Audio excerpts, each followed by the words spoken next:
Good morning, guys. Look at this view. It's so beautiful. I really love it.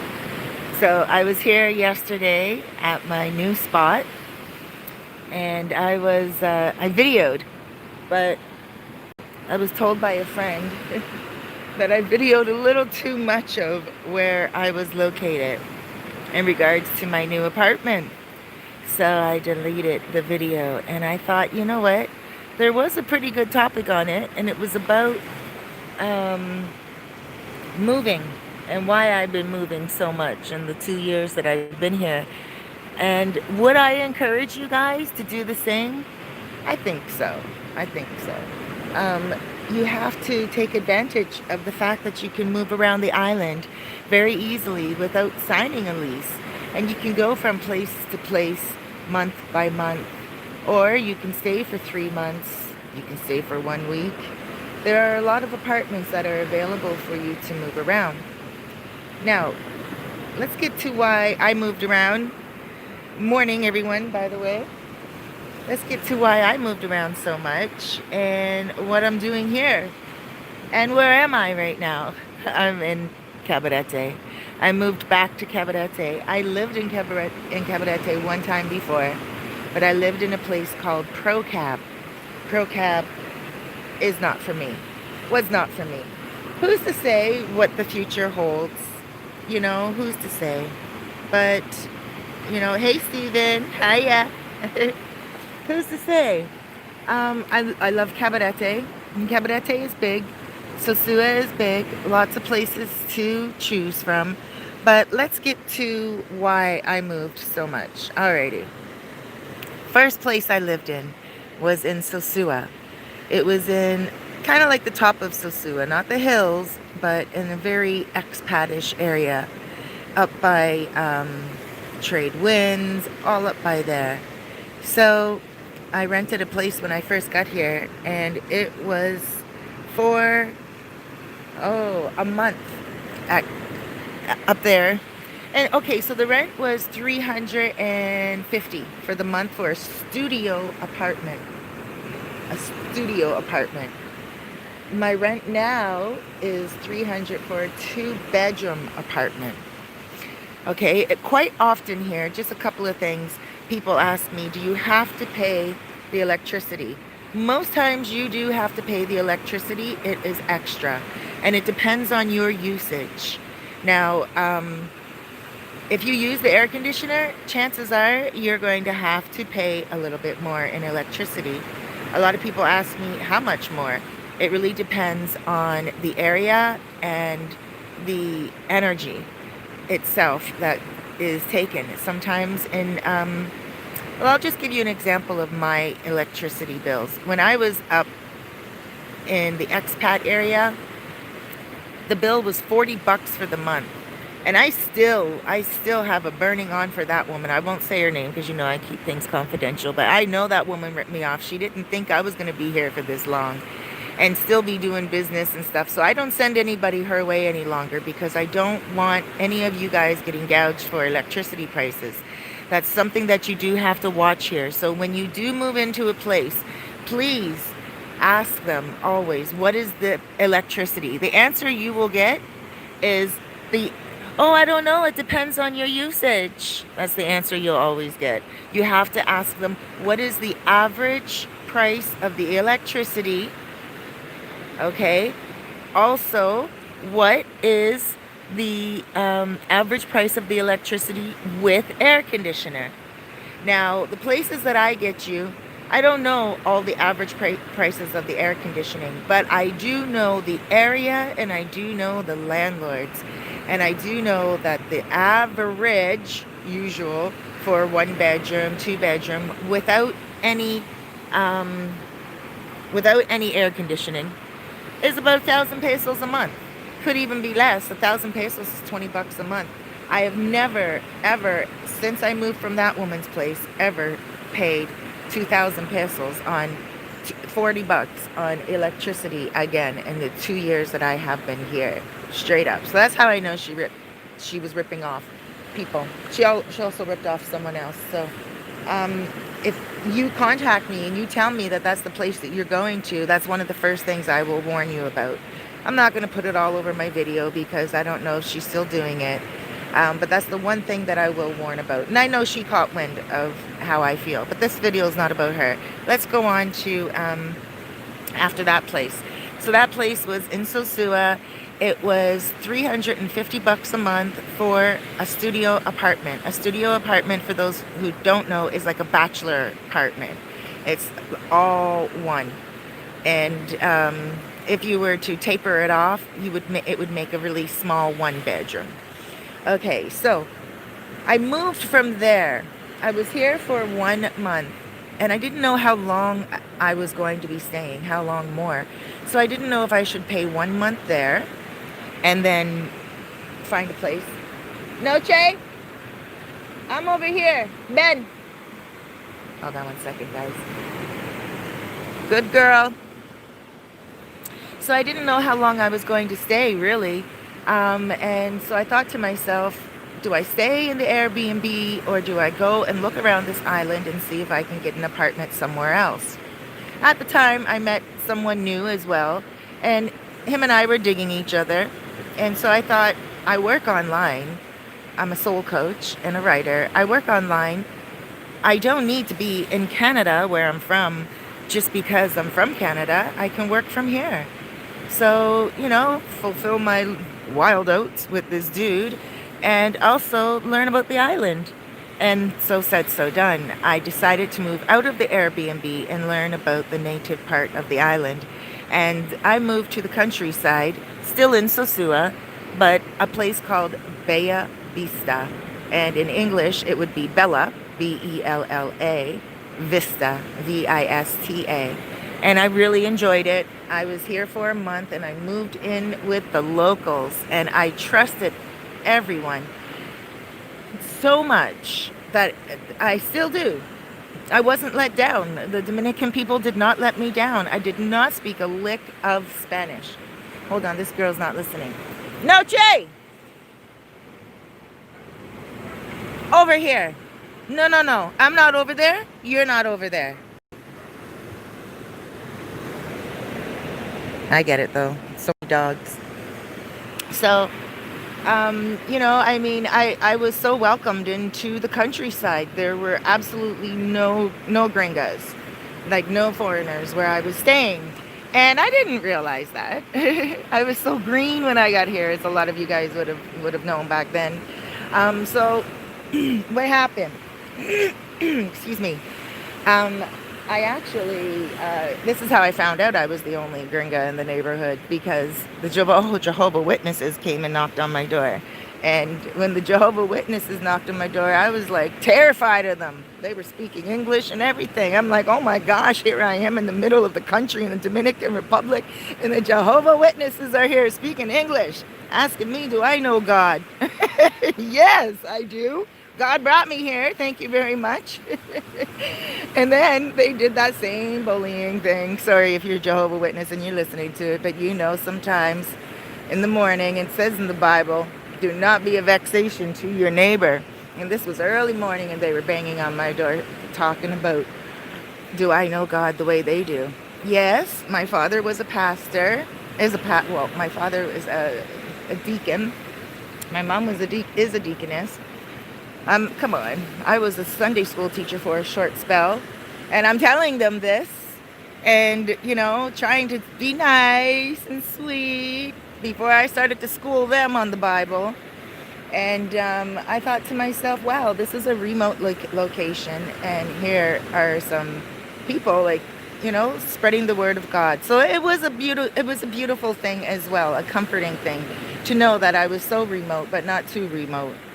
And I asked them, I said, how did you know I lived here? And how did you know I speak English? Because when they banged on my door, they said, hello, good day, noche.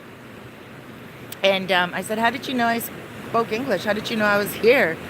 And they said, oh, your neighbors. We asked them if there's any English-speaking people here. And they said, yeah, there's a gringo over there. And I was like, wow. And that's when I first learned that this is an underground world, underground language, networking all around. People are watching you. People are listening to you. People are guiding you. This is a great place for community. That's when I first learned. So now, after being here for 2 months at that time, right? So I was in an Airbnb for a month in El Bate, Sosua. Then I moved to Bay Vista, Sosua. And then what happened was the person I was dating at the time, Noach, Benaki. I'm calling her rough. She doesn't like it. Watch. Sweetheart! So the person I was dating at the time, he was working at a restaurant that he was having a rough go at. Ben Aki, Noche. Over here. No más. No más. ¿Tú entiendes? Sí. So he was having, well, he told me he was having a hard go of it at that job, and he wasn't getting along with people and stuff. And I mean, you know, again, I was green and I didn't really know what was going on, but I heard some information after that. That's not really important to this video. But I was green, and I was like, well, in Canada, when we don't like a job, we leave it.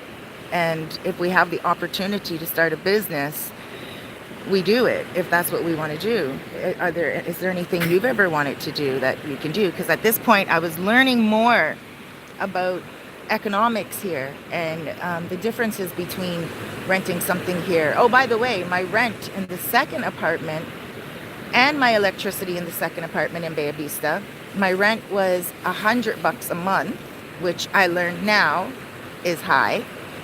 Then I didn't think it was high for the countryside and, you know, being here.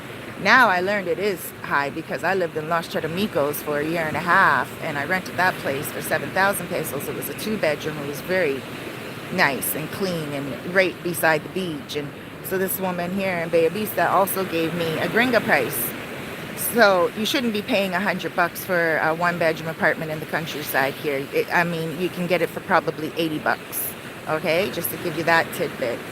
So, and I know it only seems like $20 more, like, oh, Cerise, stop, you know, nickeling and diming, but it doesn't come down to that. It comes down to knowing the difference and knowing what you can do with that other $20. You can pay your electricity. But my electricity there every month was 500 pesos, which is only $10. So I was paying her electricity for the whole house. Which I didn't know then, but I know now. And that's because I do apartments for you guys now, right? I find apartments everywhere for you guys. So anyway, let's get to the point where my ex, he said that he was having difficulty. So he said he always wanted to run his own restaurant business. And I was like, wow, okay, I love to cook. And I knew he could cook, but he wasn't the cook at the old restaurant. Excuse me, he was the prep chef. Okay, not the cook. And he was the front prep chef. He was prepping food. And so I tasted all his cooking in the house. He was always cooking like a lot of really good food. So I said to him, why don't we open up a restaurant together then? I'll help you. And I knew I could help him. Good girl. And he was like, all right, let's do it. So we went around and we looked for a restaurant, found a restaurant on Pedro Clisante, and it was all right. We were working it for about a month, not a month, sorry, about 2 weeks, and we realized that it was too difficult to live in the countryside and also run a restaurant in downtown El Bate in Sosua, because we were always dragging stuff back and forth with us, like, and we were on a motorbike, so it just did not make sense. So we thought, you know what, why don't we move? After a month, okay, wait, let me get these dates properly. So the first place I lived in for a month, second place I lived in for 2.5 months. We were there for 1 month when he decided that he didn't want to work at that old restaurant any longer, at the previous restaurant. And then that's when we got the business. And then 2 weeks later, that's when I was like, yo, this is a lot of shaking and moving every morning. And then we're not getting back to the countryside until, like, you know, 12 o'clock at night. We didn't know what time we should open the restaurant. Should we do an early morning restaurant to, like, you know, 6 o'clock, 7 o'clock evening dinner run, or do we open up at lunch and then keep it open until 12 o'clock like a bar? We had no clue. I had no clue what I was doing. Straight up, I'm not a kitchen woman. I'm a spiritual woman. I'm a writer, but I can throw down in the kitchen. I can cook, and I thought that would be good enough. But no, you got to know a lot more opening up a restaurant. It's not just about cooking, right? You got to know about, you know, certain dishes, how much meat is going to make certain dishes, and this and that. And then when you have your staff eating the food in the kitchen because they feel they're not getting paid enough, or then when people are pocketing money and you just like, and then other things start to happen. I was just like, you know what? I said to him, you can run this. This is what happened. I said to him, you know, this is a lot of work. We need to move again into the city so we can just walk to work, walk to the restaurant. And when he goes in to open up the restaurant early in the morning, like he should as the chef and the restaurant owner, you know, I can stay home and speak to my clients on the phone and get some writing done and get some promotions done for both the restaurant and all my businesses.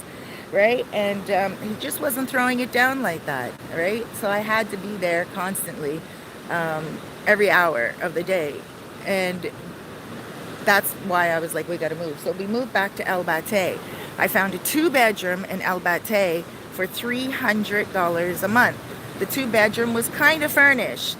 It was old furniture and stinky, and the fridge wasn't working well, but I accepted it because I felt the rent was cheap. It was 2 bedrooms, and it was in downtown Sosua, El Bate, and I thought that was a good bang for my buck. But now I know better. So it's not always that you're going to get a 2-bedroom for $300. They are little gems every now and again. I was speaking with a friend yesterday, and we were, you know, talking about my apartment now being a gem across from the beach, $300 a month, 2-bedroom, 2 floors, you know, very unique deals, but they are out there. I'm not promising them to you, but they are out there. So anyway, this place was 2 bedrooms, $300, furnished meagerly, but the bed was comfortable, probably one of the most comfortable beds I've ever slept on in my life, before and after, and except for the bed I have now, and which is really great. And so anyway, my electricity there every month was sometimes 300 pesos, which is $6, because we were always at the restaurant, right? And then when we closed down the restaurant, which I did after being in it for 1 month. Oh, hola. Sí. Ah, gracias. Gee, he walked right behind me along this wall. I didn't even know he was coming. My back was turned over here, and he came right behind me right here. I felt him. The feet. I felt his feet right here. And I was like, whoa. It felt like an earthquake. Could you imagine? Shoot, man, I gotta watch my back. I just sit straight like this.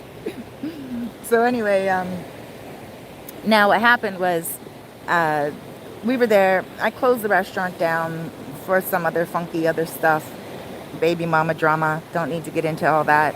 But I knew it was the best choice for me just to get out of the kitchen and get back into my head. I didn't come to this island to run a restaurant. It was nice to actually fulfill that dream because I have always wanted to do that. Oh, look it.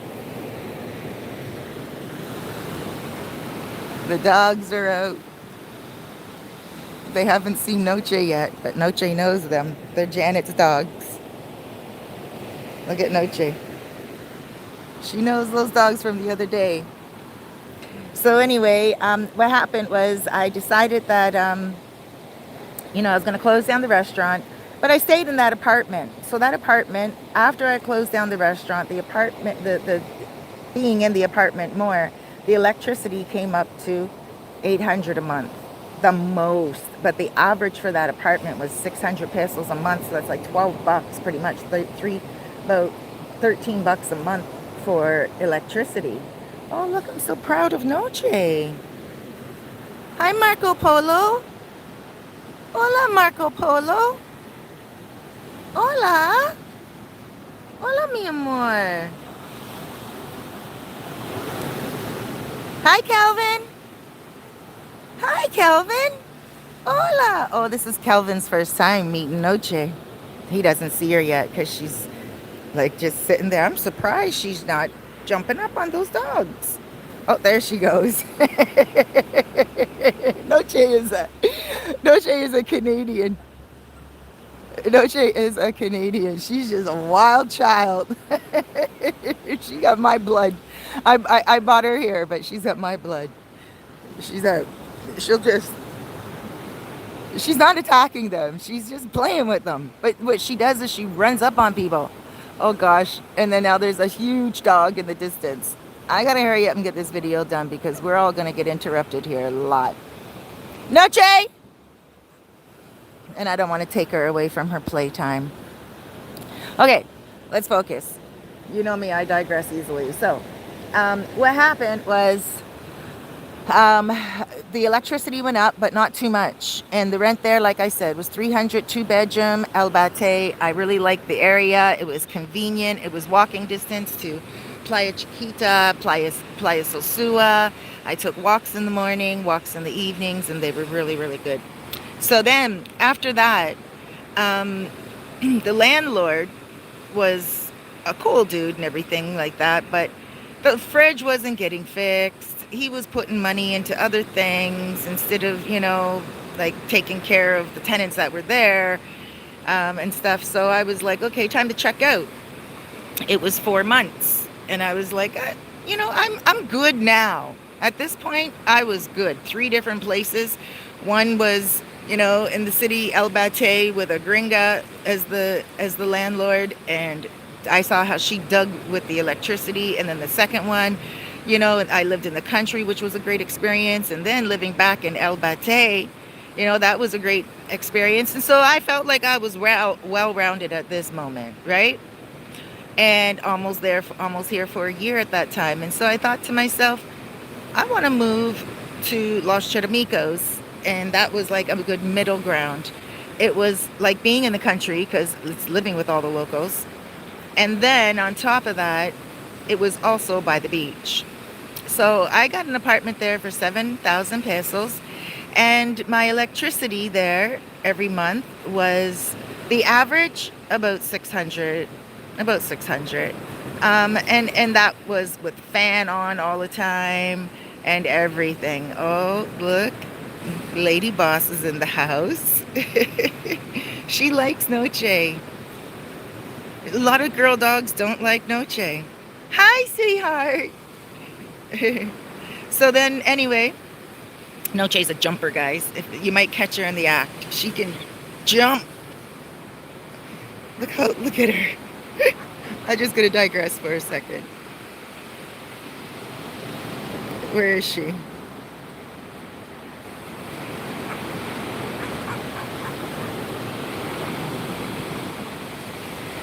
She doesn't know who to play with first.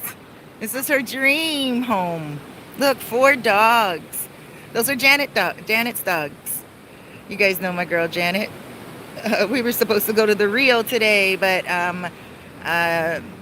it's quarantine, and I don't really want to go against the rules. And quarantine's coming to an end very, very soon. And so we got invited to a rotisserie, like a pig rotisserie, from the guy in the guy that owns the colmado right next to my apartment. Yesterday he invited me and my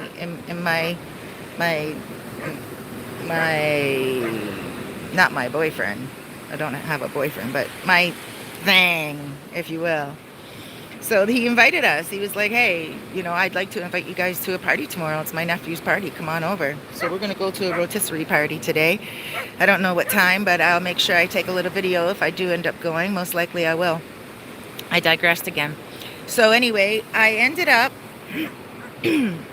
wanting to leave that apartment because now I'm not so green, and so I thought, Los Charamicos. Here comes some more dogs. So I thought, Los Charamicos. Why not? Oh, no, she doesn't know these dogs. I'm not worried about her because she's quite confident. She's letting them smell her. She knows the drill. And she's like very, not docile, but she's humble. Hola. She's humble, you know? Yeah, nice doggies. Good. Look at this. 1, 2, 3, 4, 5, 6, 7 dogs in one morning for my girl. Like, you know, how amazing is that for her after coming from Chiquito and Dia. You guys remember little Dia that I had that died of that puppy disease? And then you guys remember Chiquito that I had? For those of you who are watching my videos for the first time, check out some of my videos from like almost a year ago. And you'll see Chiquito was actually blonde like a lot of those dogs are over there. So, and he was huge. And he taught Noche a lot about hunting and a lot about being around other dogs. Hi, Coco. There's Coco. Little tiny Coco. She's a show dog.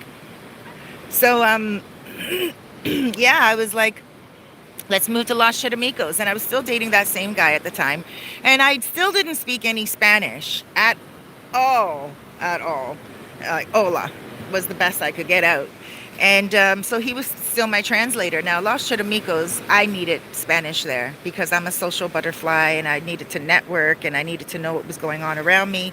I do know a lot of people, not a lot, but a few foreigners that live in Los Charamicos and they don't speak a lick of Spanish and they don't want to learn because you just cross the water, well, the beach, and there you are with all the expats, and anything you need, you can just buy. And especially even if you do buy in Los Charamicos, you can actually just go up and just pick up the items and just say, ¿Cuánto cuesta? Like, how much is this? And that's it. And then they tell you, they'll even write it down for you. They're used to foreigners here. But if you don't know that, now you know. They're used to foreigners here. So I moved to a 2-bedroom in Los Charamicos, like I said, 7,000 pesos a month, unfurnished. This was my second place that was unfurnished. The first place that I moved into in the countryside was unfurnished. And that's another reason why I say, Noche, ven aquí. That's another reason why I say the woman ripped me off. $100 in the countryside, unfurnished. No. And here I got a 2-bedroom in the city for pretty much $100. 7,000 is like 140. So, my electricity there, the average was 600 pesos. I stayed there. I liked it. But that was when my ex and I broke up. And I couldn't stay there because I didn't know the language very well. So, I decided to move to a house in Sosua again, Albate. But I kept my apartment in Los Charamicos because it was a really good landlord, is a good landlord. And also on top of that, like I said, the rent was good. All my furniture was there. I bought furniture for that place, brand new, beautiful furniture. And that's another thing. The Dominican Republic has a lot of nice furniture, good quality. The chairs are heavy, like not that pressed wood that you would get in Canada, I can only speak for. You know, really good quality. So, and at good prices. I was really thankful. And so I was like, I'm holding on to my furniture. And I'm going to hold on to this apartment just in case. So I held on to the apartment. And like I said, I did my moving around. I went back to Sosua in Albate. And I rented a 2-bedroom apartment.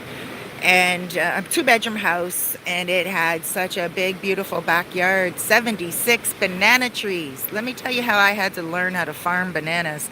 And it was great. I learned how to farm mangoes. I did all my research on every single fruit so I could take care of the owner's backyard. And avocados and guanabano, known as soursop. And, what else? Oh, I forget what else we had in that backyard. But, there were apple trees, but it wasn't in season. I was only there for 4 months. The reason why I moved out of there was because there was a drought in the Dominican Republic. Noche! A drought in the Dominican Republic, and there was no water coming from the bomba inside of the house. She's going pee. Noche!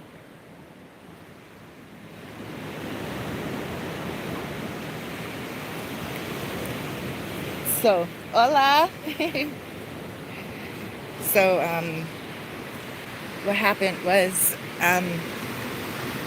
There was no water in the house. And one time I went 8 days with no water. And I had to, like, it was just ridiculous. And I didn't even want to leave that place. I loved it. And I was so patient with the woman because she was in New York. And the person that was taking care of the house for her here just was trying, but didn't, I don't know what it was. If it was a family disagreement, or I don't think the woman was not trying to take care of me. I think maybe the person in New York wasn't sending the proper amount of money, or maybe expected their family member. I don't know. I can only come up with whatevers, or you know, kind of just. Anyway, that's the memory that I don't hold dearly. But you know, they told me I could have Chiquito when I left, but then they changed their mind, and I understood that. They said that, you know, they need him for a security guard dog. But we left, and I left under good terms with the manager of the place. She lives in Los Charamicos, and I laughed. Like, when I left, her and I hugged. The owner of the place, when she got back here, she actually gave me a dirty look on the street. Didn't even thank me for taking care of her plants. With no water on the lot, I was still using my own money to, like, use big bottles of water and everything. And her roof was leaking. She didn't want to fix that. The bomba stopped working. The roof started to leak. You know, and it was a rainy time during that season. Sorry, not a rainy time. There was 1 week where it rained, and that's when I actually got water again. I don't know. I still don't know what went down, but there was one time, 8 days I had no water, almost 9.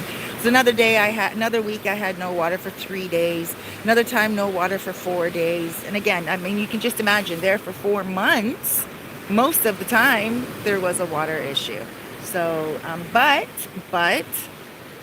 it was a blessing in disguise, because I learned so much about the Dominican Republic at that time. And you know what I'm going to do? Try to train her to come when she hears this noise. Noche! Noche! You get over here. How many times do I have to tell you? Ah. She's looking at me like I'm crazy. Are you crazy? What is that? Oh, she laid down. Anyway, so I left that place. And when I left that place, finally, I said to myself, I'm not going to stay in only Sosua. I'm going to look around. So I went to Puerto Plata, and I hung out with Russell from Tailor Made Dreams channel. You guys make sure you check him out. He has some really informative information. So I went and I spoke to him, and you know, we were like 9 people deep, and everyone's like telling me about Puerto Plata, and I liked Puerto Plata. I did like it. I was very close to moving there. But I got in with a few agents there and a few people there. And I actually now have connections for you guys to move there. I didn't end up moving there. I ended up moving to, drum roll, dun, dun, dun, dun, right here in Cabarete. But I didn't move into Cabarete. I moved in a small little niche area called Procab. That's Procab. For me, it was death. At first, it wasn't. At first, it was like, oh, holy smoly macaroni. I'm waking up to birds. There were no motor conchos. I was waking up feeling like I was in a tree house. It was beautiful. But then the problem started, and it was a nasty landlord. He wasn't Dominican. He was German. And it's not to say anything about Germans. You know, I have a lot of German clients and a lot of German people I love. But I'm just saying, he was not a Dominican. A lot of you guys think that Dominicans are nasty landlords. I, since him, very rarely work with foreigner landlords, because I really enjoy the Dominican landlords. They're straight up. They're good. They know their country. They know what problems are going on with their plumbing. They know their houses. And, you know, this guy here, he knew his house too. He was an older man, 80 years old. And when I got into the apartment, I was like, oh my gosh, after a month, it just started to stink so badly. I got so sick. My chest was sick. I thought I had corona, before Corona was even out. I remember being on the back of the bike and I couldn't breathe and I had to whip off my helmet, the thing that would save my life. My head couldn't breathe, my arms, nothing. I felt like I couldn't breathe. I felt like I was going to fall off the bike. So I tore off my helmet and I, had to just like breathe. And at that point, I realized that it had something to do with the house and the septic system, the tank and everything. So I confronted him on it and he was like, oh, okay, I'll fix it. And then it didn't get fixed. And then I said to him, listen, I'm going to give you my 1 month and I'm going to leave. And then he said to me, oh, no, please, Cerise, I read your message. I left it to him for him on WhatsApp, a voice note just explaining to him that, it was a nice run, but I'm good. I'm leaving. He couldn't fix that he was going to fix, and I wasn't going to play that game. Oops. Sorry, guys.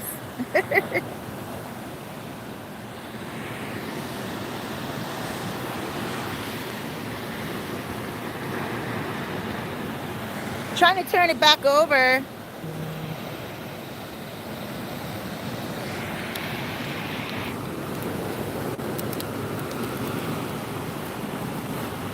Hold on.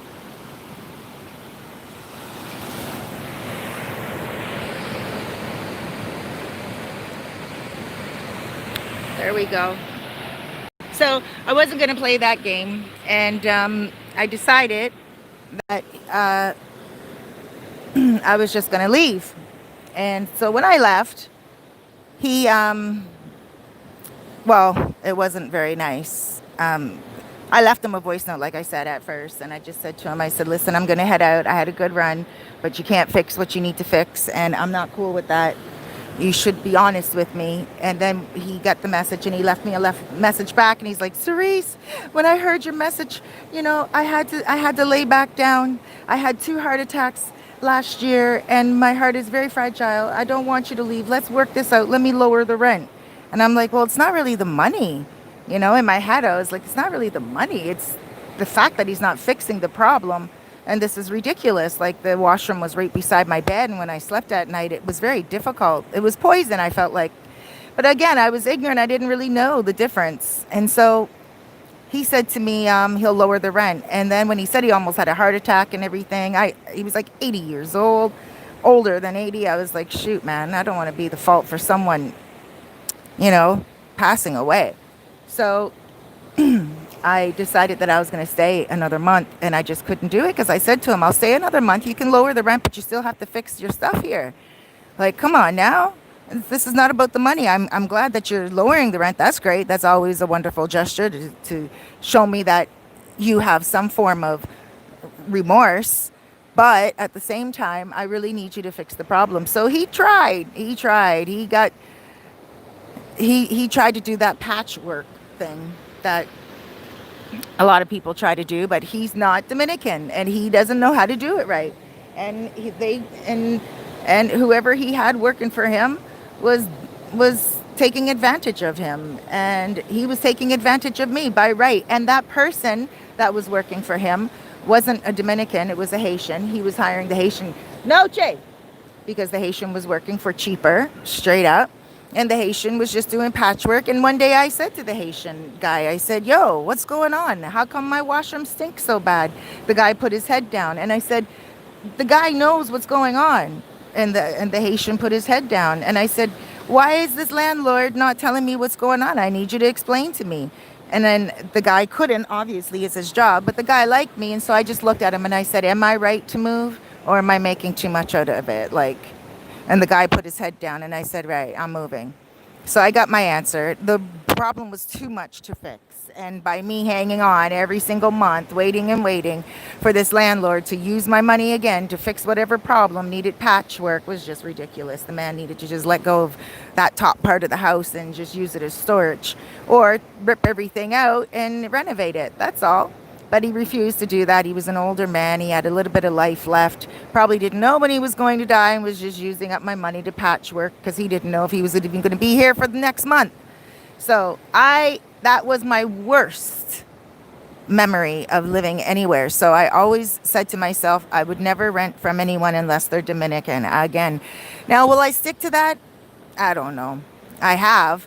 but I don't know. After that, okay, so the rent there was 500 a month for a one bedroom. I never paid 500 before that. I never will pay 500 for a one bedroom after that for something that remote. And like I needed a vehicle. Oh, you can walk out of Procab. You can walk, but it's not close to the beach. It's more of a lagoon area, and it just wasn't for me. And so my electricity there every month, get this, I was paying the electricity for him and upstairs, 900 pesos a month. And the internet was 900 pesos a month. That's how much he was charging me, 1,000 pesos a month for the internet. The internet was his. Right now I pay 1,000 pesos a month for internet, and it's way better. His internet was never working. It was just ridiculous. Yeah, he gouged. And so the electricity was expensive. The water was 12 bucks a month, 6 bucks a month for water. I didn't have to pay water in the foreigner place, the first place that I was in. I didn't have to pay water, but I paid water in Bay of Beast, not in Bay of Beast either, the second place, but I paid water in Los Charamicos, which was 200 pesos a month. And then in El Bate, where I was paying 300 for the two bedroom, the water was 200 a month, and that's 4 bucks a month. And here I don't pay for the water. But anyway, I don't want to jump ahead. So then after Procab, I really needed a place just to lay my head. Not to move to forever, but just a temporary place just to get out of there and lay my head. And I needed it. I realized then that I needed it in Sosua because I was doing so much business during that time. Excuse me, it was November. It was getting into high season, and I really needed, this was a year ago almost, and I really needed to get myself back into Bate. I didn't have a vehicle, and I was solo, and every now and again when I needed to do something, I would call my ex to come and grab me. But that was not always the best thing to do either. I won't get into that, but you could just imagine. So, when we're exes for a reason. So then I moved to a place on Pedro Clisante, and my rent was 400 a month for a one bedroom, which was not bad. I was happy, and it was right off Pedro Clisante, very close to all of everything that I love: restaurants, bars, beaches, expats, locals, and I had a new love for Sosua. And I was like, yeah, this is my vibe. This is where I am. This is me. I get to, go to the beach. I get to stay, and it had a pool as well. I get to go to the pool. Noche, it was pet friendly, and it was a lot of foreigners, but you step outside and you have all your motor conchos and you have your native living. So it was all the worlds in one, and it was fabulous for me. But again, I didn't want to stay there very long because it was a residential community and it was gated and it was really nice, but it just, I don't know if it was really for me. And at that point, one morning, I woke up and I felt like God said to me, Cerise, child, it's time to go back to Los Charamicos, your apartment in Los Charamicos. You have enough Spanish now. And I was like, oh, do I? I didn't know if I could actually speak Spanish to, my friends in Los Charamicos, and I always generally had a translator. And so then I said, you know what? All right, I'm moving back. I'm moving back to Los Charamicos, and I did. I packed up 7 days later, and my electricity in that place every month was 600. Average. I was there for like 3 months, but I was there from November to January, end of January, and it was like 600 pesos a month, 12 bucks. So that was very good as well. Then moving forward, I decided to move, like I said, move back to Los Charamicos, and I was paying my rent every month in Los Charamicos, where my furniture was, every month, every single month. Bam, bam, bam. And even if I couldn't make it to Los Charamicos because I was just too busy, I was sending motor conchos to drop off the money as well. And my landlord knew, when I moved back in, he heard me. He heard that I had a little bit more Spanish.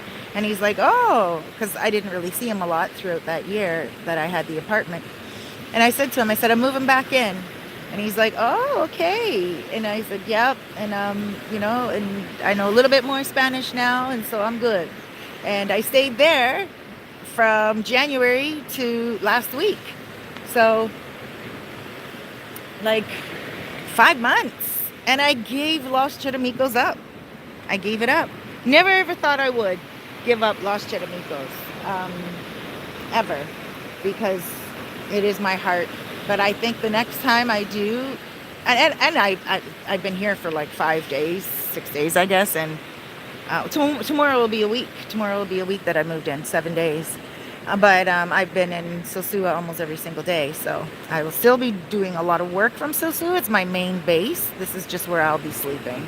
But you know, my main base will be Sosua. I do a lot of work with landlords here as well in Cabarete. So if you're looking for Cabarete, this beautiful beach, let me know. I can set you up. Not a problem. So yeah, my apartment, I rented it out to a nice American guy. And I wanted him to have the apartment because him and I were talking back and forth a few times. Excuse me. And he was at Elsa's a few times, the cafeteria my friend owns. And, you know, we got to know each other. And I wanted someone to have the apartment that's going to appreciate it. And it's nothing to furnish it. I told him go to the secondhand store and get himself, you know, a few things. Go buy a brand new mattress. And I gave him the places to go to and give them my name and Los Charamicos. And he did. And he actually got a mattress for $40 as opposed to $50, brand new. So that was good, and that makes me proud too. And he's a younger guy here, and you know, trying to make it. So I was able to give him up that apartment, and he's going to be paying only 7,000 pesos a month for a 2-bedroom. Great landlord. Now again, it's a gem. You may not find those gems all the time, but I went the other day to Albate, and I was looking around and I saw, I videoed 5 apartments, 1 bedrooms, 2 bedrooms, and a penthouse 3-bedroom. Oh my gosh, it's beautiful. This penthouse 3-bedroom, I'm telling you, the terrace alone is like larger than my terrace, maybe about 2 or 3 times over. My terrace is huge. Actually, maybe I'll show you my terrace now. I'll walk over, but what I'm going to, oh, look at my new mascara, my new mask.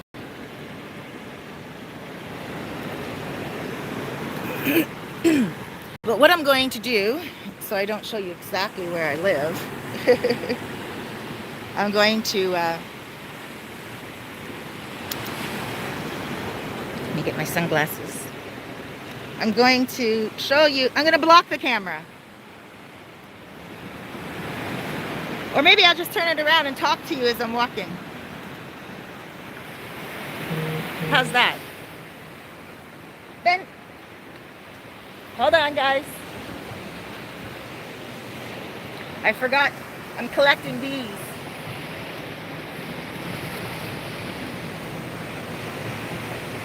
For decor. Got a whole bunch of them. Come on, Noche. Okay, guys. So, I'm going to show you my terrace right now. It is so big, so beautiful. But the terrace that I can get for you guys, this 3-bedroom, beautiful penthouse apartment. Oh, you're going to love it. I'm telling you, you're going to love it. Hold on.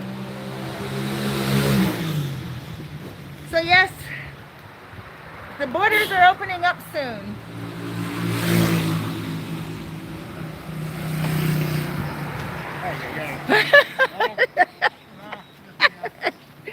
I scared you. He was coming across the street. He's like, I come out like this. Okay, hold on, guys. Gonna take you to my apartment.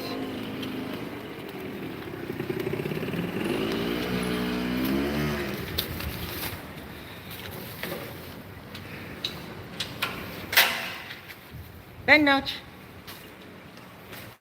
Noche.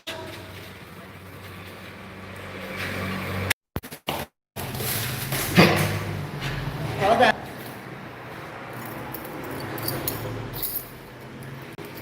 I'm gonna take you straight upstairs.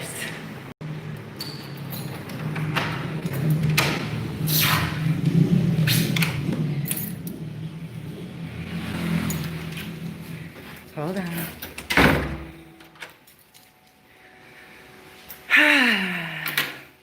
Okay, now I can turn the camera around and take off my mask.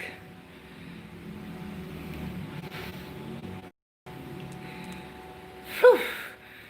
Oh, the mask, man.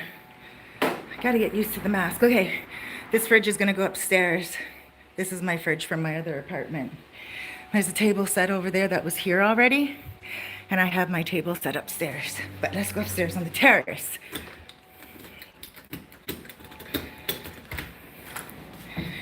Ooh, so excited to share this with you guys. So this apartment that I can rent out to you guys in Cabarete, Sosua, has a terrace, 3 bedrooms, but a terrace larger than mine. A little bit of barbecue last night. But here, I don't know. My friend will open it later. But like I said, here we go. This patio for me is huge. 1 person, 1 dog. But I gotta tell you, when you guys see this video that I'm gonna be putting up most likely tomorrow, or oh my gosh, it is probably this size. This whole size times 3. Easily. Probably times 3. And you get the whole thing for yourself. Here's my washer over here. Barbecue. Guys, I've been barbecuing it up. I will not lie. Every time I'm in Sosua, I'm at the pescaderia, getting some fish, getting some shrimp, getting some... also some meat for Noche. Noche's been eating some barbecue every single night. She's loving it. Hi, Noche. You gonna say hi to everybody? Huh? She's a very happy puppy. Yes. Yes. She's gonna get hosed down now. She likes to get hosed down after we take our little walk on the beach and everything. So guys, this is my new move. Later on, you know what? I'm gonna do a whole video of my place inside, and I'm gonna show you guys what's going on and everything, and I'm gonna take a walk along the beach road, not the beach front, but the beach road, and I'll show you how close I am to Cabarete Center. Yeah, you know, I'm feeling it. I'm feeling this place. I'm really enjoying it. And you know, there's a lot of colmados around here. There's Sabaneta that way, and I love Sabaneta. My tattoo artist lives in Sabaneta. Hamao, the river is that way. You go this way and you're 15 minutes away from Sosua, like my baby, you know. So yeah, it is what it is. It's a beautiful day today in the north coast of the Dominican Republic, and that's my story behind moving so much. A lot of you guys were like, why do you move so much? Well, that's because I'm not a sucker for trouble, and also on top of that, I'm a person that knows what I like. And when something doesn't feel right afterwards, you have to pay heed to that and say, okay, you know, cut your losses and move on. You know, life should be treated like anything, everything. You know, something doesn't feel right, make a change. And that's exactly what I did. And we can here. That's the whole thing in Canada. I don't know about your country where you come from, but Canada, it's ridiculous. Your first and last month's rent you pay is like $2,000 for your first month's, $2,000 for your last month's. If you want a place that's, you know, reasonable, that's $4,000 right there. That's like, oh wait, do I save another $4,000 and have a mini down payment for a first home owner and, you know, buy a home, you know? Or because mortgage every month would be less than $2,000 for some people with good credit and a good down payment. You know what I'm saying? So it's ridiculous. But here, it's a different type of cat. You know, you can come here and you can rent out a place for like 3, 4, 500 a month, and your first and last is $1,000 or less for most people that I get apartments for. Anyway, I don't know where you're getting your apartments from, but my apartments, yes. And so, um, move around a little bit. Move around. Get to know what area you like best. I didn't like Cabarete as much in Procab as I like Cabarete out here. I love Cabarete out here on the main road. I have a lot of friends here. I have a lot of people across the street, a lot of people down the street. Like I said, in Sabaneta, also Sosua. But Procab, I have a few people in Procab that I know and I rent apartments out to. And if you really like quietness and you really like beauty and streets lined with coconut palms and all that, I mean, oh my gosh, you would really love Procab. And I have a few people that I do business with in Procab, renting out apartments and stuff and houses. But the rent tends to be a little bit more expensive in Procab sometimes, but not with one of my girls. One of my girls, Monica, she has a really good deal going on in there, and has a pool and everything like that. I can get you $20 a night at Monica's place, which if she's not booked up. But because she's so good and she's so economical, she's usually booked up. Um, yeah, so that's about it. You got to know what you want. If you don't know what you want, please just give me a list on who you are, what you like to do with your life every day. Like, I'll give you an example. I had a woman that messaged me the other day and she said, Cerise, I'm almost a retired nurse and I need to be in the Dominican Republic. I am not a beach person. She knows right away she's not a beach person. And she said she is more of a remote type of woman. She wants a 2-bedroom house. She wants to buy it. She said her budget is 130,000 and that's it. So I put the feelers out, and I didn't put the feelers out for 130,000. Obviously, I put the feelers out for 120,000. Then that way we have room for her to negotiate. I didn't want to put it out for 100,000 and then she gets something that is not really her standards. So I put the word out for 120,000 and I got a lot of people sending me stuff back, nice stuff for 89,000. So, I'm going to keep it real with her. Obviously, you guys know how I roll. I like to hustle for you. So I can't wait. I can't wait to show her the house for 89,000 and her budget is 130,000. Like that extra money, she's going to be able to do any extra renovations that she wants to do. Maybe even, or just save the money for the rest of her life, So I like helping like that. And she told me exactly in the email what type of a person she is. And she gave me more detail than that. But that's what I need from you guys as well. Like, hit me up in a voice note. Don't be afraid to leave me a 10-minute voice note about your life and what you are leaving or what you are looking for. Even if you're coming here just to, meet a loved one or a potential mate, let me know that too. I would have to know what area you would be able to achieve your goals in. If it's business, if it's, buying land and building something, whether it's wood, whether it's cement, you have to really go with the vibe of who you are. And I can help you do that. It's my pleasure to help you get a place. Now, it's never going to be perfect. Never, because it's never going to be where you came from. But you might find certain things that you do like and certain things that you don't like. But certain things that you don't like, maybe you can live with. And if you can't, remember, this is a buyer's market here. This is where you can get something really cheap. But you're not going to sell it for an amazing luxury price. I've learned that here. It's a buyer's market. This is a market for people who are buying and want to live and retire and, maybe rent it out for the rest of their life or whatever. But very rare is it a seller's market. I think it will eventually become a seller's market because it's not a third world country any longer. It's a developing country now. So, I do feel like it will change and that a lot of this real estate here will be prime real estate across from the beach, right? So it is what it is. But I do believe that you can get something really within your budget and something you can play with numbers. And if you're willing to do what that nurse is willing to do and go somewhere off the beaten path, and I'm not talking about the countryside and be all up in the mountains all alone and, terrified of every single little noise.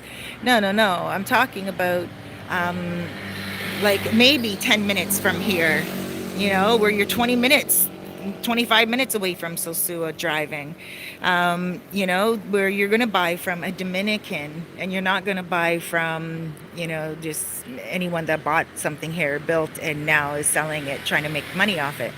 No, you can buy from a family that has outgrown their land because their kids are now around the world working or around other cities working, and they don't have any use for their land any longer, and their buildings are dilapidated because they don't have the money to fix them, and they don't want to fix them because no one's going to be living in them. The next generation is going to be living in Santo Domingo or Santiago or even New York.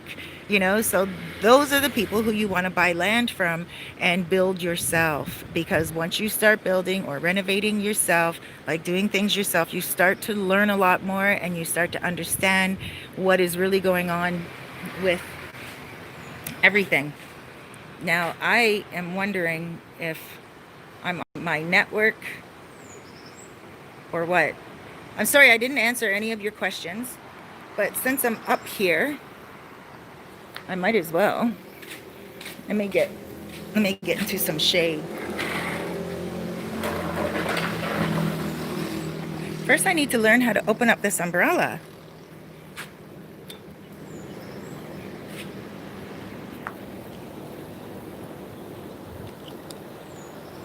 How come I don't know how to open up this umbrella?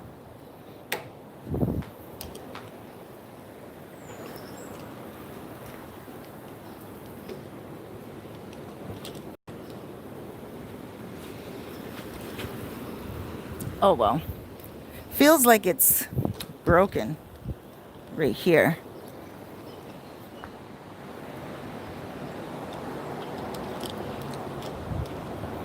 Oh well, I'm not going to focus on that right now.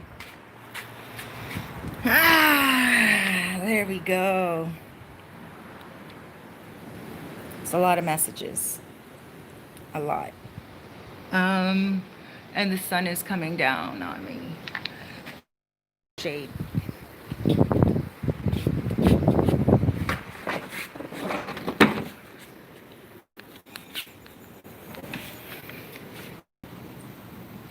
Yes, this is Cabarete. Good morning. Hey, Caribbean Casanova.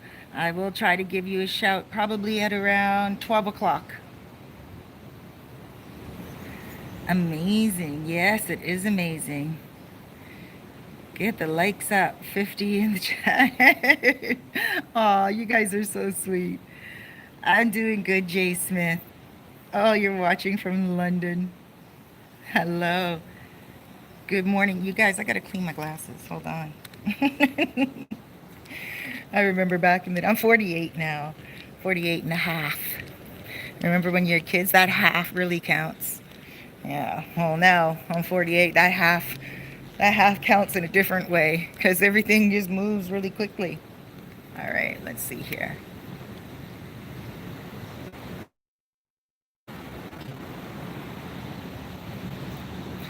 Hey, Tim. Good morning. Every business is a lot of work. That's right. You're right. Caribbean Casanova. Oh my gosh, Martin, you like that house in Bay of Vista, eh? It was a cute little house.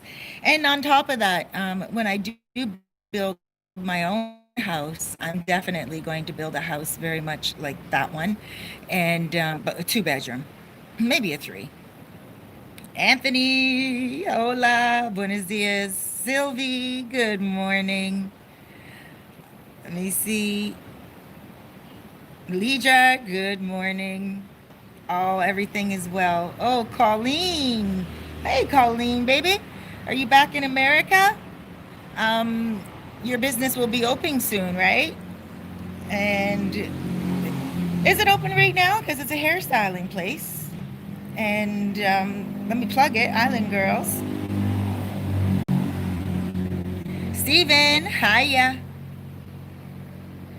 Okay, guys, let me tell you if I sorry if I missed anything here. But let me tell you how amazing it is to live back in Cabarete with a different mindset. I never thought I would move back to Cabarete. I was always like, no, no, no, no. But you know what? The funny thing is, I was here every single day. Like, almost, not every single day. Happy Father's Day. Oh, it's Father's Day. Happy Father's Day, everyone. But yeah, like I was here all the time doing business or, excuse me, going right over here. Right over here, there's a place called Goddess Lounge. I have promoted Darrett, like tell the Darrett is the there. She's a wonderful woman. Sometimes she has her hair in different ways, but um, she just asked for Darrett. She's a funky, stylish woman, and I think she's from Costa Rica. Very well known here, has a lot of good connections, a lot of good network system. If you're out here in Cabarete, you can't get a hold of me or you don't have any friends, any connections, go right over to Goddess Lounge. Goddess Lounge, and there's a lot of good expats there with a lot of good information. Goddess Lounge, also, what I love about Goddess Lounge and the reason why I promote it so hard is because of the really good food deals and the really good drink deals. And also, it's on the beach and it has a pool. Pool was just redone during quarantine. How do I know that? Yes, I went there during quarantine. Barbecued wings, okay, at an open stove, open like stone oven, and comes with a potato or French fries, whatever you like, and it also comes with coleslaw. This coleslaw is made with beautiful rice and carrots and rice. Sorry, coleslaw is made with currants and with the right amount of crunch. I love it.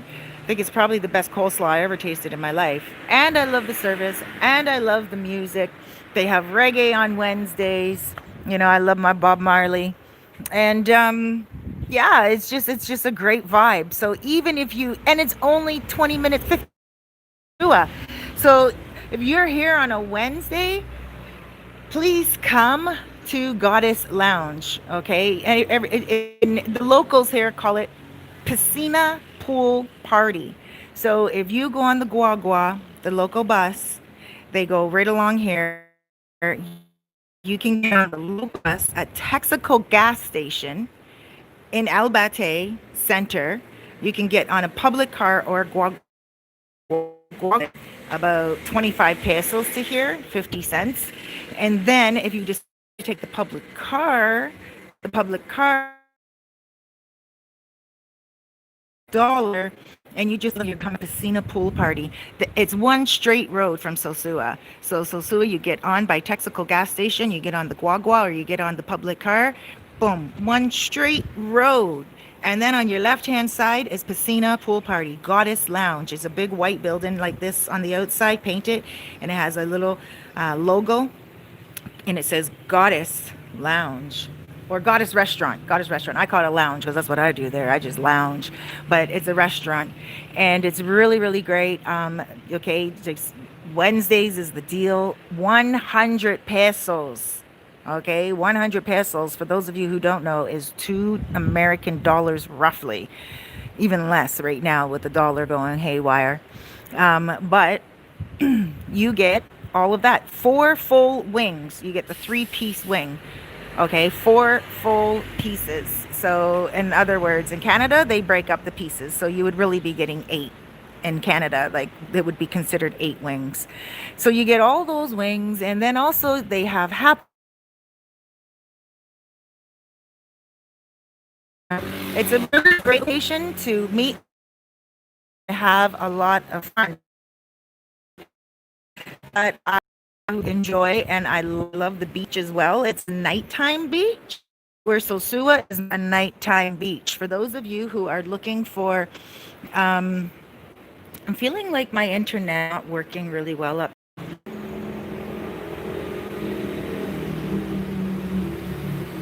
Just reading these.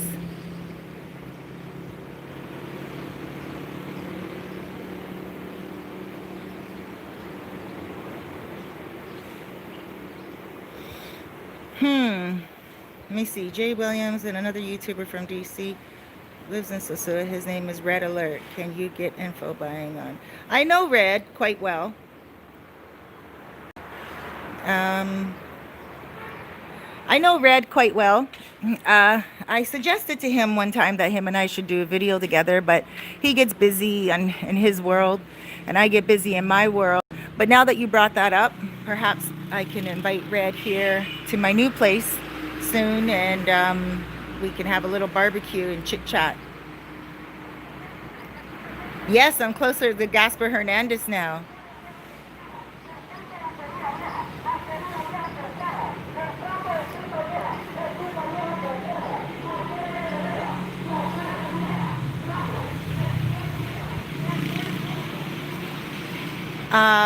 Oh, driving a car after 90 days.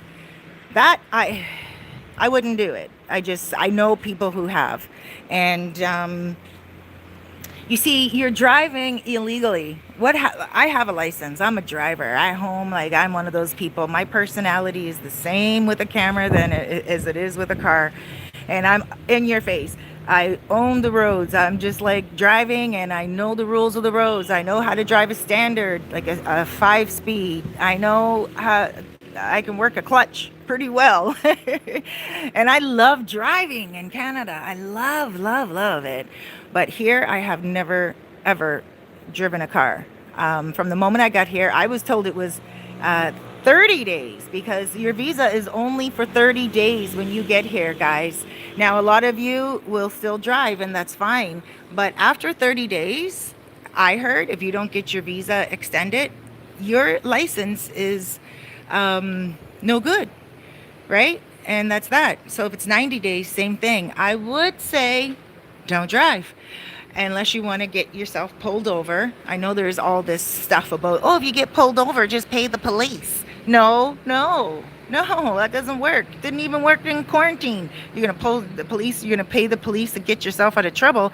No, a lot of police here are upstanding. And I know a lot of police officers here, and especially Ahmet.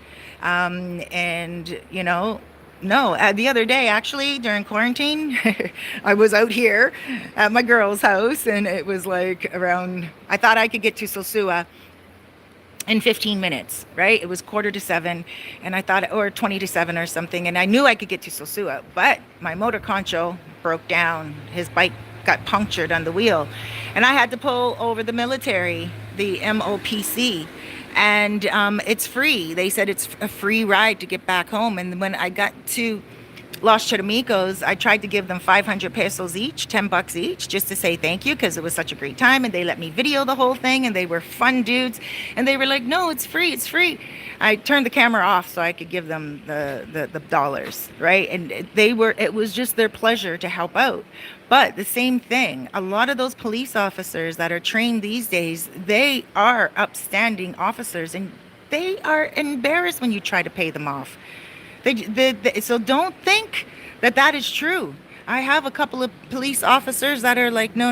Of course, if they help you, like real help, like one time I had to call the police, and in a situation which I don't need to make public right now, as it was over a year ago, I guess. And the police officer came, and he did his job, didn't even expect 1 cent. When I saw him on the street about a month later, I handed him a few dollars, and he didn't have his outfit on. He didn't have his uniform on. So I knew he was not, on duty. So I handed him a few dollars, and I said, here, go buy yourself a drink. And he was on the strip. He was on Pedro Clisante, and he was so thankful. Like, I gave him enough to go buy 2 Presidentes. Right? A Presidente, it's like 300 pesos. It's like $6. And I said, here, go buy yourself a nice drink. And he was like, thank you. Oh my gosh, this is so great, Cerise. Thank you. And, I said, no, you helped me. Thank you. So whenever I see a police officer that I appreciate and respect, I don't pay them to get me out of trouble. I pay them to, for thanking me, or even just to, they're dealing with a lot of foreigners every day, and foreigners can tend to get drunk and silly and crazy and think that this is their country and do things here that they would do back home and get themselves in trouble and all that. So I would say if you have a license, and you want to drive longer, then just go get your visa extended. You can go to the airport and get your visa extended. It's really easy to do it. Or just rent a car and have someone drive for you. You can pay someone $10 a day to just go around with you, someone that knows the island and stuff like that.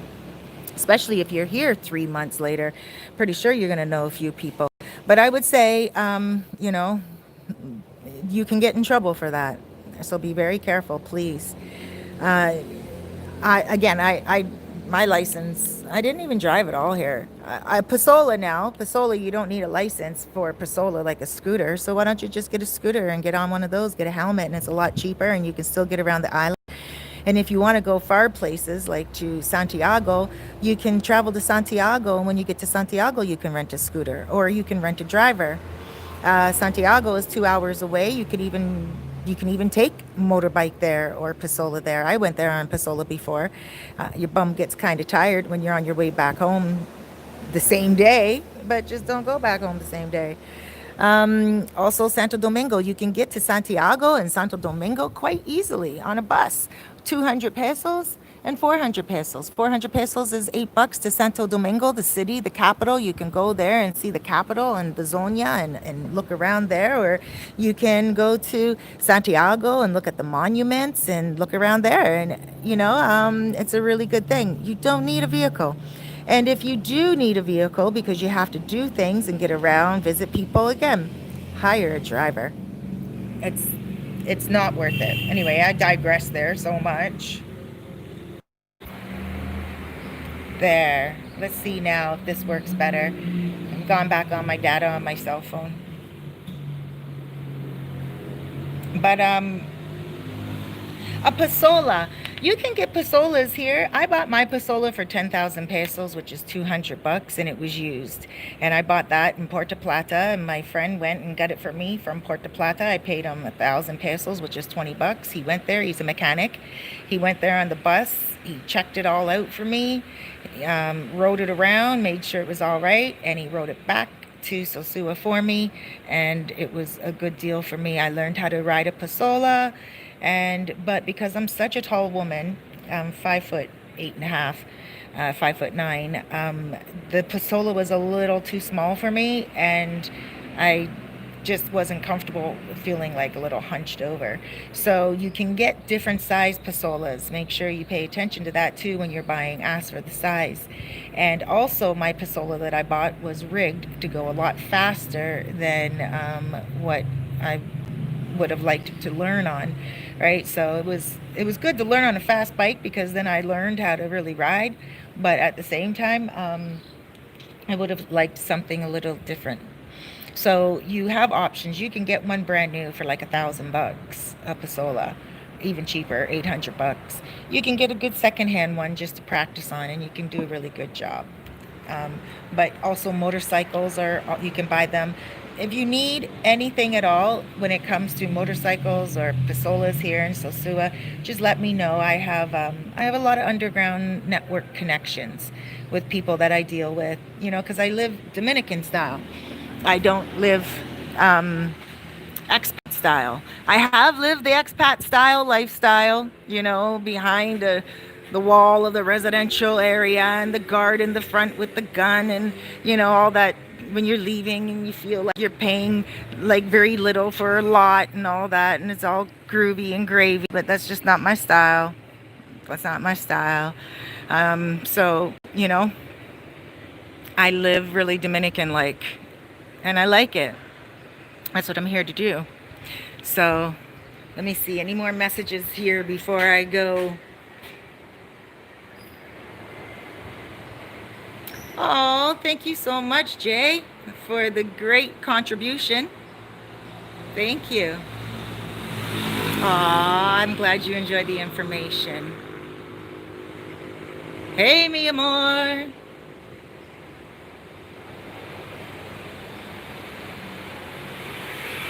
Let me see. Pasola. How long can you extend your visa for at the airport? you can extend it for 3 months, 9 months. You just got to go to your doctor. You go and you get a checkup. If you go online, you'll be able to see what the rules are. You don't need a lawyer at all for that process. You just need to go get a checkup done at the doctor, saying that you have a good, clean bill of health, and then you go to the airport and you pay your overdue taxes and you pay for the visa. A lot of people don't do it here. What they do instead is they stay the duration that they're going to stay, and then they go to the airport, and when they're on their way home from the airport looks at how long they've been here for from their passport, and then they charge a tariff. They charge exit taxes on that. So I if someone's here for like I don't know, I really don't know. But there is a list. I have a video on it as well, actually. I should know this information because I did a video on it, but it changes. It's like, I'm pretty sure it's like $25 or $30 or something when you're leaving the country after 30 days, and then it doubles, and then it goes up every so often. I think it's like $90 after 1 year or something of that nature. It's really not a lot of money at all. And I know someone that left after a few years and they only paid like a few $100 at the airport. So it's really not a big thing. But if it is a matter of wanting to drive and it is a matter of having your freedom, like in terms of that, then definitely go get yourself an updated visa. A lot of people are like, oh my gosh, no, I'm terrified to do that as it's not legal. I don't want to be in the country illegally. If you're not doing anything wrong and you are like just grooving and chilling and adding beauty to the country, there's not going to be a problem at all. They have in the airport, in the Dominican Republic airport, like on the wall when you're leaving, it has the tariff taxes. It says, how long did you stay for? Blah, blah, blah, blah, blah, blah, blah. And it tells you when you're leaving how much you are going to pay when you exit. You will not get in trouble by the police. You will not get pulled aside and asked questions unless they are suspecting you of something else. But it's totally normal here. Okay, that you can stay and you can enjoy yourself. But if you need to get your license, have your license because maybe you need to drive. I know a gentleman that's here and he needed to drive. So what he does is he'll just like, well, he does a lot of business in Haiti. So he'll go to Haiti and then he'll like, stay there for a couple of days, come back. And he does that every month because he needs to drive for business. He does real estate here. So for him, it's very convenient. So I get it. But you guys make sure that just keep your nose above water. Make sure you have a good networking system. I know that it's important to speak to a lot of people who are here, expats, so you can get information from them. And information is really, really valuable. But make sure you also speak to the Dominicans as well. This is where you'll be living. This is where you will really feel the most love. Like yesterday, there's a colmado, not over here, but on my other side. And like I said, like I've only known the guy for 2 days now. The first day I went in there and I just wanted to at least say hi and introduce myself. So I introduced myself and everything. And then yesterday I went in with my Dominican friend and him and I were, I'll just call him mi amigo. And him and I were in the store, and then his name is Melvin, the store owner. He said, come on over to my party tomorrow. And that is valuable because, not only is it respect, right? The guy feels a vibe from me where he's like, hey, why don't you come by? And he invited both of us. So we're excited about it. But not only that, I'm going to meet a lot more Dominicans in my area here. And I'm also going to be, I'm going to watch a pig get roasted on the rotisserie. And I'm going to I haven't experienced that here since I've been here yet. Well, I have, but not with neighbors, only like at the river. And yeah, it's just it's an amazing feeling, and I would encourage you to all do that as well. Don't just hang out at the bars and the clubs on the beaches and in town. Get out of town, get to the countryside, meet the people, learn a little bit of Spanish, invest in your life here, not just sit around a pool and talk to expats and not even know the language. I got to tell you, the people who just sit around pools and talk to English speakers or French speakers or whatever country they come from all day, those are the people who get gringa priced. I'm telling you, if you don't have a network of underground Dominicans, you are going to get gringa priced. It's just obvious. In Canada, you would too. It's just obvious. You go to a place in Canada called Pacific Mall, and it's a place where it's like a whole Chinese factory type of thing where you can buy knockoff everything. And if you have someone underground, you can go buy a 4-grade Louis Vuitton purse for $60. But if you don't know anybody, then chances are you're not going to buy that for $160 and you're going to have to buy it at a good $300. I know somebody in Pacific Mall, and they take me right behind. They take you right behind a little area, and they take you all the way down a long hall. It's a secret little place, and there's like, really, really top grade, and they call it knockoffs, but they're clearly not knockoffs. They're remnants of what was really produced. And so this is what you have to do in life. You always get behind the scenes. Sure, be in front of the camera, but get behind the scenes, get under the ground, see what makes that movie work, see what makes the production great, the directing great, and that's what you got to do when you get here. The expats here, I don't feel sorry for when they're just down under their covers and they don't know what's going on, and they blah blah blah blah blah. I just bought a boat and I paid blah blah blah for it, and I'm like, oh shoot, where did you buy that? And they're like, well, it was still a good deal. And I'm like, I know, I'm not taking from you, it's a good deal, but how come you didn't look around a little bit more? Well, I did. I looked online, and right, but you bought from a foreigner, right? Yeah. Okay, well, you got a good deal from a foreigner. But the reality of it is they could have gotten a better deal by not only looking online, but by going to the countryside just 20 minutes away and asking people with a little bit of Spanish, and people will get you. So that's what I would say, guys. Gee, I just went off on a tangent again. And any more questions? Yes, I do have the Spanish teacher's number. Hold on.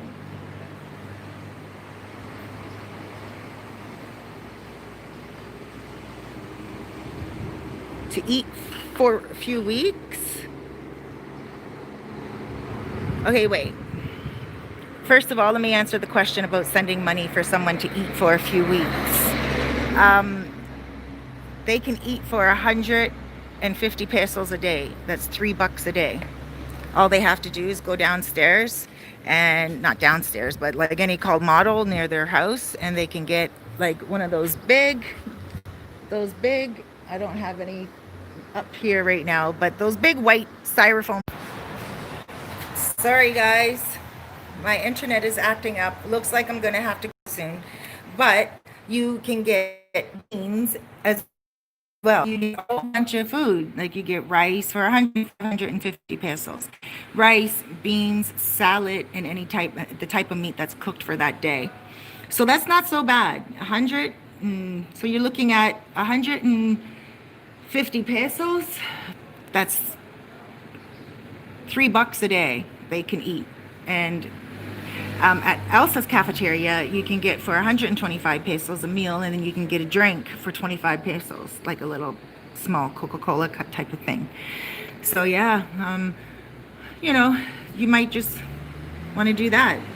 Now, Gustavo teaches WhatsApp video. He teaches through WhatsApp now, so I'm helping him with that. You guys can contact me. I'll be doing a video about that, and you guys can contact me as soon as you want lessons. Okay guys, I'm going to clean up here, and I'm going to figure out that umbrella right now. Thank you so much for joining me. My telephone number is 829-702-7726. Alrighty guys, have a wonderful day.